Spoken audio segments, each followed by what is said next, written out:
Բարև սիրելի հայրենակիցներ, այսօր նոյեմբերի 7-ն է, ուրբաթ օրը եւ այս հաղորդման մեջ մի հետաքրքիր իրադարձությունից ենք խոսելու, որի միջոցով փաստացի մենք ավելի լավ ենք հասկանում, թե ինչ ծրագիր ունի Դոնալդ Թրամփը մեր տարածաշրջանի հետ կապված եւ ինչու Դոնալդ Թրամփը շտապեց Հայաստանի եւ Ադրբեջանի միջեւ հաստատել խաղաղություն, ինչ կարեւորություն ունի Թրամփի երթուղին Ամերիկայի Միացյալ Նահանգների համար եւ ինչ հնարավորություններ է այն ստեղծում Հայաստանի Հանրապետության համար։ Շատ հետաքրքիր կարծում եմ վերլուծություններ լինելու, դրա համար առաջարկում եմ միանգամից օգնել մեր ալիքին, լայքելով, բաժանորդագրվելով եւ տարածելով այսօրվա մեր հաղորդումը։ Մենք ի տարբերություն որոշ բլոգերների, վերլուծաբանների, լրագրողների եւ այդպես շարունակ մենք բամբասանքով չենք զբաղվում, սիրելի հայրենակիցներ, մենք ուղղակի փորձում ենք շատ համեստ ձևով վերլուծել այնինչ կա, անել մեր գործը առանց որևիցե կախում ունենալու որևիցե մեկից։ Ուրեմն երեք շատ հետաքրքիր հանդիպում տեղի ունեցավ Ամերիկայի Միացյալ Նահանգներում, Միջին Ասիայի երկրների ղեկավարները շատ կարևոր գագաթնաժողով էին անցկացնում Ամերիկայի Միացյալ Նահանգների հետ։ 5+1 այդ ֆորմատը բավականին հետաքրքիր ֆորմատ էր, մասնակցում էին Ղազախստանի, Ղրղստանի, Տաջիկստանի, Թուրքմենստանի եւ Ուզբեկստանի առաջնորդները ու քննարկում էին չափազանց կարևոր հարցեր, թե ինչպիսի համագործակցություն է ծավալվելու Ամերիկայի Միացյալ Նահանգների եւ այդ երկրների միջին ասիական երկրների միջև։ Եվ այդ հանդիպման ընթացքում Թրամփը անդրադարձել է Հայաստանի եւ Ադրբեջանի միջև հաստատված խաղաղությանը եւ Թրամփի երթուղուն ասելով, որ շատ մեծ պատիվ էր, որ առաջարկեցին այդ երթուղին անվանել իր անունով, խոսել է ինքը Ադրբեջանից եւ Հայաստանից, ասելով, որ այդ երթուղին, այդ ճանապարհը շատ մեծ հնարավորություն է ստեղծում նաեւ այդ երկրների համար, որոնք որ հիմա հանդիպում են Ամերիկայի Միացյալ Նահանգների նախագահին, այսինքն այդ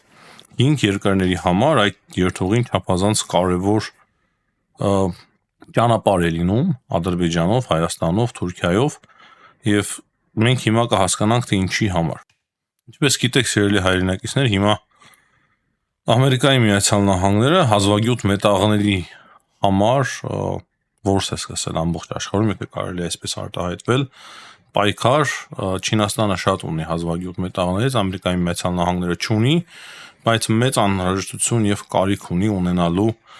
այդ հազվագյուտ մետաղները։ 1 տարով երկարաձգվեց այդ պայմանագիրը Չինաստանի հետ եւ հիմա շատ մեծ արագությամբ, շատ մեծ տեմպերով Ամերիկայի Միացյալ Նահանգները փնտրում է երկրներ, որտեղ որ գոյություն ունեն այդ հազվագյուտ մետաղները։ Գիտեք, Ուկրաինայի հետ նման պայմանագրեր ստորագրվեցին, բայց հասկանում ենք, որ քիչ է։ Եվ այդպիսի երկրներից մեկը, որը որ շատ հարուստ է հազվագյուտ մետաղներով, դա Ղազախստանն է։ Եվ երեք չափազանց կարևոր բանակցություններ է նաև ունեցել Տոկաևի հետ Թրամփը եւ փաստացի արդեն իսկ պայմանավորվածություններ կան, չնայած որ Ղազախստանը նաև պայմանավորվածություններ ուներ Չինաստանի հետ, Ռուսաստանի հետ կարևոր պայմանավորվածություններ, բայց փաստացի դա չխանգարեց Ղազախստանին նոր կարևոր պայմանագրեր կնքել Ամերիկայի Միացյալ Նահանգների հետ։ Հիմա մեզ համար ավելի պարզ է, թե ինչու համար անձամբ Տոկաևը խնդրել էր Ալիևին, որպեսզի հացահատիկը Ղազախստանից հասնի Հայաստան։ Այսինքն այդ լոգիստիկ ուղին ուղղակի մի անգամ պետք է որ փորձարկվեր թեկուզ հացահատիկով, որպեսզի արդեն ապագայում այդ ճանապարհով անցնեն հազվագյուտ մետաղները եւ Հայաստանով պետք է անցնեն այդ հազվագյուտ մետաղները Ղազախստանից Ադրբեջան, հնարավոր է նաեւ դեռ այս նախնական փուլում Վրաստանով Հայաստան, այդպես Թուրքիա, բայց ապագայում մենք հասկանում ենք, որ Թրամփի երթուղով շատ մեծ բեռնափոխադրումներ են իրականացվելու եւ հիմնական կապը Միջին Ասիայի երկրների հետ Ամերիկայի Միացյալ Նահանգները իրականացնելու է Հայաստանի եւ Ադրբեջանի միջոցով։ Թուրքիա, Հայաստան եւ Ադրբեջան եւ դրա համար չափազանց կարևոր է Ամերիկայի Միացյալ Նահանգների համար այս ճանապարհը եւ կոնկրետ Դոնալդ Թրամփը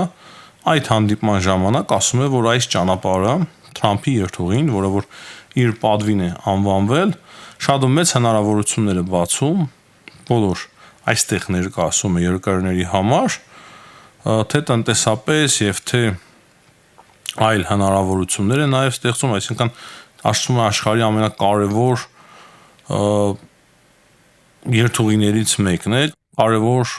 տարածաշրջաններից մեկն է եւ ահա այդ կարևոր տարածաշրջանով կարևոր երթուղի է անցնելու եւ դա կօգնի, ասում է, միանշանակ բոլոր միջին ասիական երկրներին։ Փաստացի այստեղից սիրելի հայրենակիցներ պարզ է դառնում մեզ համար Ամերիկայի Միացյալ Նահանգների ողջ ծրագիրը, թե ինչի համար Դոնալդ Թրամփը այդքան շտապում էր Վիտկոֆների նաև միջնորդությամբ Ալիևին հասկացնում էին, որ պետք է հրատարակ կնքվի Հայաստանի հետ խաղաղություն, պետք է Ադրբեջանը ընդունի խաղի կանոնները եւ այդ երթուղին պետք է գործարկվի։ Մինչ այլոց երեք շատ հետաքրքիր հայտարարություն է արել նաև նույն Վիտկոֆը, Ստիվ Վիտկոֆը ասել է, որ Թրամփը հարցրել էր Ալիևին, թե ինչու ինքը կանգ առել, երբ որ ունեցել է հաջողություն պատերազմում, չի գրավել Հայաստանից տարածքներ, ի պատասխան ըստ Վիտկոֆի Ալիևը ասել է, որ ինքը ուղղակի ուզում էր աղագծերի մեջ իհարկե ազատագրել այն տարածքները, որոնք որ գրավել էին իրենից եւ չէր ցանկանում գրավել որևէ այլ տարածք ու Վիտկոֆը ասում է, որ սա պետական գործի օրինակ էր, որը հասկանում էր, որ առաջ գնալով միջազգային խնդիրներ ունենա։ Այսինքն ըստ Վիտկոֆի Ալիևը շատ լավ հասկանում էր, որ առաջ գնալով օկուպացնելով Հայաստանի տարածքները ինքը մեծ խնդիրներ կունենա։ Բայց մենք գիտենք, որ Հայաստանից այնուամենայնիվ ինչ որ մաս Ադրբեջանը գրավել է եւ սահմանազատման ժամանակ այդ գրաված Հայաստանից տարածքները պետք է հետ վերադարձնեն։ Ինչ այլոց այսօր Ադրբեջանի արտգործնախարարն էլ ասում էր, որ անկլավներ կան Հայաստանի տարածքում եւ սահմանազատման ընթացքում դրանք հետ կբերվեն։ Այսպիսի հայտարարություններ են հնչում, բայց կարևոր այսօրվա մեր այս հաղորդման այս եթերից ես հասկանում եք, որ շատ չեմ սիրում երկարացնել, իմաստ չեմ գտնում շատ երկարացնել, դա այն էր, որ երեկվա այդ գագաթնաժողովը միջին ասիական երկրների հետ հստակ մեզ հուշում է, որ Ամերիկայի Միացյալ Նահանգները հիմա շատ լուրջ առևտրատնտեսական կապեր է ստեղծելու այդ երկրների հետ եւ այդ կապը առևտրատնտեսական կապը ընկնելու հենց Հայաստանի միջով, Ադրբեջանի, Հայաստանի, Թուրքիայի Սյունիքով Թրամփի միջանցքով եւ այդ մետաղները, որոնք որ կարող է արտահանվեն այդ երկրներից, արդեն իսկ պայմանավորվել, ինչպես նշեցի, Ղազախստանի հետ, կարծես վոլֆրամի համար են այս պահին պայմանավորվել, բայց ելի հազվագյուտ մետաղներ էլ կան, որոնց շուրջ պայմանավորվածություններ են հիմա ձեռք բերվում, այդ հազվագյուտ մետաղները տեղափոխվելու են այդ կոնկրետ այդ երթուղով եւ սա նշանակում է, որ դեռևս ամիսներ առաջ Ամերիկայի Միացյալ Նահանգները հստակ գնում էր դեպի այդ ծրագիրը։ Երեք հայտարարությամբ է հանդես եկել նաև Իրանի արտգործնախարար Աբբաս Արաքչին, ճիշտ ասած, վաղուց Իրանից հայտարարություններ չէի լսել Հայաստանի մասով։ Վերջին շրջանում նրանք շատ ավելի հանգիստ են Հայաստանի մասով եւ դա տեղի ունեցավ այն բանից հետո, երբ որ կնքվեց օգոստոսի 8-ի այդ համաձայնությունը Հայաստանի, Ամերիկայի Միացյալ Նահանգների եւ Ադրբեջանի միջև, բայց երեք կրկին հայտարարությամբ է հանդես եկել Արաքչին, ասելով, որ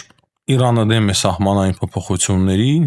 եւ այսպես կոչված Զանգեզուրի միջանցքի շուրջ շատ ուշադիր է, պաշտպանում է տարածքային ամբողջականությունը, այսինքն նույն այդ հայտարարությունները, որոնք որ միշտ տարվել են, կրկին այդպիսի հայտարարություններով է հանդես եկել Իրանի արտգործնախարարը իրենց ուսանողների արչիվ ելույթ ունենալիս, բայց հետաքրքիրը ինքը ինչի է այս ամենը առանձնացրել, ինչպես արդեն նշեցի, վերջին շրջանում Իրանից շատ քիչ հայտարարություններ ենք մենք լսում Հայաստանի եւ Ադրբեջանի վերաբերյալ։ Կարծես իրենք էլ անդարտվել են, հասկացել են, որ այլևս իրենց դերակատարության կարիքը շատ նվազ է զգացվում։ Հիմնականում սա էր, սիրելի հայրենակիցներ, միջազգային հարցերին անդրադառնալիս Կարող եմ ասել, որ Մերձավոր Արևելքում կրկին հանգիստ չէ, Իսրայելը 3 շատ լուրջ ավիահարվածներ է հասցրել Լիբանանի տարածքին Հեզբոլլահին, ըստ իսրայելական աղբյուրների Հեզբոլլահը փորձում է վերակենդանանալ, վերազինվել, դրա համար այդպիսի հարվածներ է հասցնում Իսրայելը,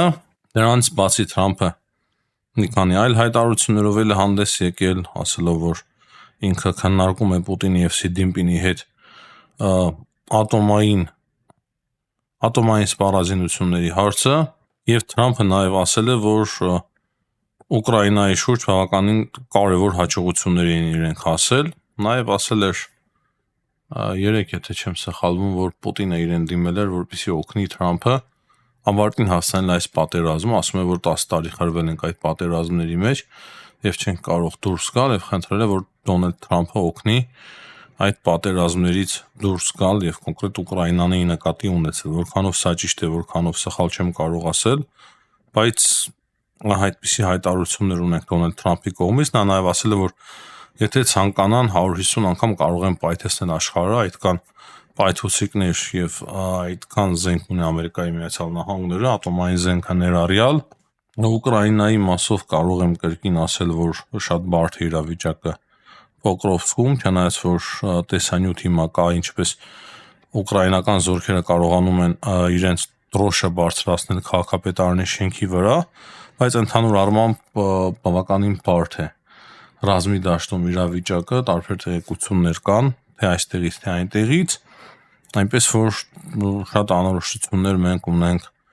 Ուկրաինայի շուրջ եւ հատկապես Պոկրովսկի շուրջ։ Հիմնականում սա է սիրելի հայրենակիցներ, կարող եմ ելի ավելացնել, որ Վենեսուելայի շուրջ ափերին ելի անհանգիստ է, Ամերիկայի Միացյալ Նահանգները գրեթե ամեն օրվա ռեժիմով տարբեր փոքրիկ նավերի են հարվածում, ասելով, որ ահաբեկիչների նավակներ են, որոնք որ թմրանյութեր են տեղափոխում Ամերիկայի Միացյալ Նահանգներ եւ այսօր էլ հարված են հասցրել այդպիսի մի նավերից մեկին, փոքր նավերից մեկին եւ ասում են, որ 3 ահաբեկիչ այդ նավում նույնպես զոհվել է, որոնք որ թմրանյութ էին տեղափոխում Ամերիկայի Միացյալ Նահանգներ։ Դե Ամերիկայի Միացյալ Նահանգներում տեղի ունեցած ընտրություններից կարծում եմ իմաստ չունի խոսել, հիմա բոլորն են դրանից խոսում, Նյու Յորքի քաղաքապետի ընտրություններից այդ հարցերը այս պահի դրությամբ կարծում եմ մեզ շատ քիչ են վերաբերում, չնայած որ դրանք հուշում են մեզ, որ 3 տարի անց Ամերիկայի Միացյալ Նահանգներում կարող է լրիվ այլ ընտրություններ տեղի ունենան, նախագահական ընտրություններ եւ ճիշտ ասած նաեւ կոնգրեսում եւ սենատում կարող է իրենց դիրքերը սկսեն զիջել հանրապետական կուսակցության ներկայացուցիչները։ Հանրապետական կուսակցությունը սկսի զիջել իր դիրքերը, որը որ այսօր ունի բավականին հաջող դիրքեր ունեն, եւ սկսեն թուլանալ իրենց դիրքերը եւ դա տեղի կունենա Թրամփի քաղաքականության պատճառով։ Հիմա ինչքան էլ ես ասեմ, որ Թրամփի քաղաքականությունը շատ լավը դարձավ մեզ համար, դրական էր Հայաստանի համար, ես չէի սպասում այսքան դրական փոփոխություններ, չէի սպասում ամիսներ առաջ, երբ որ ինքը եկավ նոր իշխանության, չնայած կային որոշ լավատեսություններ, բայց վատատեսություններ նույնպես կային, անկանխատեսելի էր, բայց մեզ համար անկեղծ ասած լավ եղավ եւ Ամերիկայի Միացյալ Նահանգների ամուր համբավի համար եւս լավ եղավ Թրամփի իշխանավարումը, Ամերիկայի Միացյալ Նահանգները ավելի ամուր դարձավ աշխարհում, իր քաղաքականությունը ավելի ամրացրեց, բայց այն ներքին առումով բազմաթիվ դժգոհություններ կան Ամերիկայի Միացյալ Նահանգների քաղաքացիների շրջանում, այսինքն Ամերիկայի Միացյալ Նահանգների քաղաքացիները մեծ հաշվով դժգոհ են, ես որքան հասկանում եմ Թրամփի քաղաքականությունից։ Գիտեմ, որ Ամերիկայի Միացյալ Նահանգներից մեզ շատերն են դիտում, անպայման գրեք ձեր կարծիքը այս հարցի շուրջ մեկնաբանությունների մեջ, միանշանակ դուք ավելի լավ եք տիրապետում, թե ինչ է տեղի ունենում Ամերիկայի Միացյալ Նահանգներում եւ ինչու այդքան դժգոհ է Ամերիկայի Միացյալ Նահանգների բնակչությունը Դոնալդ Թրամփի քաղաքականությունից։ Այս բայդարությամբ այսքան հաջողություն եմ աղթում բոլորին, ցտեսություն, կհանդիպենք։